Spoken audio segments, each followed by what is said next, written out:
जब शनिदेव ने डाली हनुमान जी पर अपनी 7.5 वाली दृष्टि तो हुआ गजब। कहते हैं कि सभी देवी और देवताओं पर भगवान शनिदेव अपनी वक्र दृष्टि डालकर उनका कुछ न कुछ बुरा किया है, परंतु वे हनुमान जी के समक्ष बेबस हो गए थे। और दूसरी ओर यह भी कहा जाता है कि जो हनुमान जी का परम भक्त होता है उस पर शनिदेव की वक्र दृष्टि का असर तो होता ही नहीं है, साथ ही वे शनि की 7.5 या ढैया के असर में भी नहीं आते हैं। पौराणिक मान्यता अनुसार एक बार शनिदेव हनुमान जी के पास आते हैं और कहते हैं कि मैं आपको सावधान करने आया हूँ कि कृष्ण लीला के समापन के बाद कलयुग का प्रारंभ हो चुका है। इस कलयुग में देवता धरती पर नहीं रह सकते, क्योंकि जो भी धरती पर है उस पर मेरी 7.5 का असर होगा, इसलिए आप पर भी इसका प्रभाव प्रारंभ होने वाला है। इस पर हनुमान जी कहते हैं जो भी देवता या मनुष्य राम की शरण में रहता है उस पर तो काल का भी प्रभाव नहीं रहता, इसलिए आप मुझे छोड़कर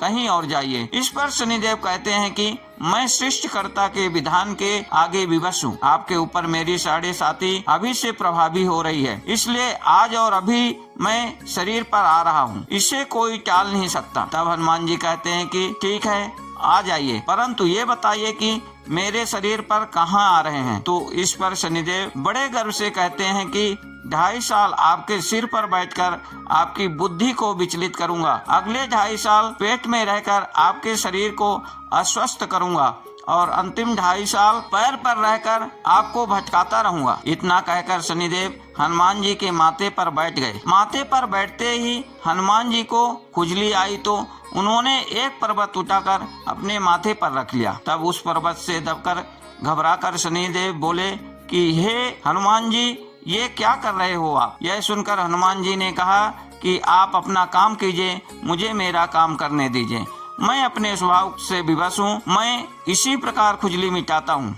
ऐसा कहकर हनुमान जी एक और पर्वत अपने सिर पर रख लेते हैं, जिससे शनिदेव और दब जाते हैं और हैरान परेशान होकर कहते हैं कि आप इन पर्वतों को उतारिए, मैं समझौता करने के लिए तैयार हूँ। हनुमान जी कुछ नहीं सुनते हैं और तीसरा बड़ा पर्वत उठाकर अपने सिर पर रख लेते हैं। इस बोझ से शनिदेव चिल्लाने लगते हैं और कहते हैं मुझे छोड़ दो, मैं आपके कभी नजदीक भी नहीं आऊंगा। लेकिन फिर भी हनुमान जी उनकी पुकार को अनसुना करके चौथा पर्वत रख देते हैं। तब शनिदेव त्राहिमाम करते हुए हनुमान जी से प्रार्थना करते हैं, मैं आप तो क्या आपके भक्तों के भी समीप कभी नहीं आऊंगा, कृपा करके मुझे छोड़ दें। यह सुनकर हनुमान जी शनिदेव को पीड़ा से मुक्त करते हैं। एक दूसरी पौराणिक मान्यता है, एक बार अहंकारी लंकापति रावण ने शनिदेव को कैद कर लिया और उन्हें लंका में एक जेल में डाल दिया। जब तक हनुमान जी लंका नहीं पहुँचे तब तक शनिदेव उसी जेल में कैद रहे। जब हनुमान जी सीता मैया की खोज में लंका में आए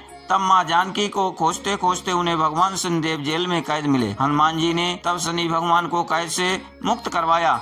मुक्त के बाद उन्होंने हनुमान जी का धन्यवाद दिया और उन भक्तों पर विशेष कृपा बनाए रखने का वचन भी दिया। यही कारण है कि हनुमान भक्तों पर कभी भी शनिदेव की बुरी दृष्टि का असर नहीं होता है।